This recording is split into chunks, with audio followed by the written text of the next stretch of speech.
A Simple Pastor's Devotional, April 29th, 20. Today we're in John 15 again, verse 12. This is my commandment, that you love one another as I have loved you. Greater love is no one than this, that someone lay down his life for his friends. You are my friends if you do what I command.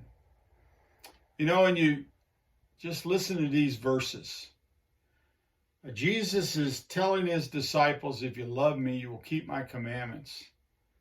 But he's also telling us what our relationship to him is based on.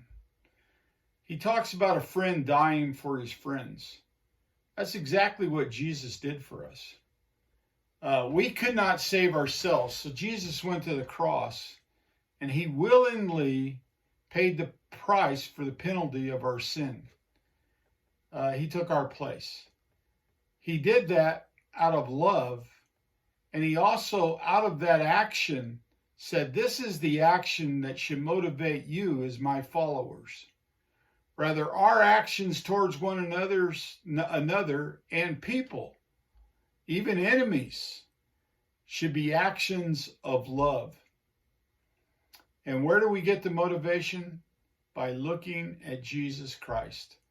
When we realize how much he did for us by going to that cross and dying for us. I'll never forget when I was a young kid in my teenage years. I can remember staying out late, not telling my mother where I was going, and just kind of running amok. But I remember the next morning I was home and my mother was making eggs, and as she was frying those eggs sitting over there, I could just see tears streaming down her cheeks.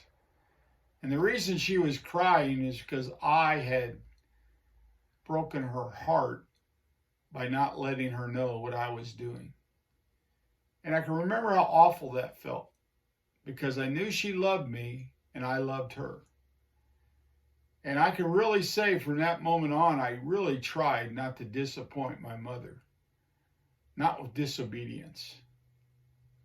See, I was motivated out of love because she loved me. And that's exactly what Jesus is saying here. He did something far greater than that. He, the sinless one, went and died for sin. Can't even imagine God, who does not sin or think on sin, entering in on sin in a sense, taking our sin upon himself at the cross and feeling the weight of that guilt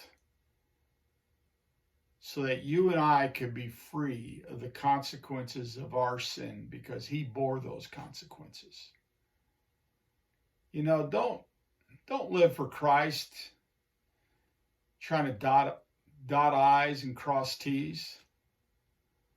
Live in the relationship of the love of the cross, unconditional love that he had for us, to free us of sin and guilt, to heal us, that we might love others in his name. Hope this has been helpful to you today. Until we meet the Lord again in the air, Pastor Clint Hiley and Village Missionary, out. Don't get this stupid.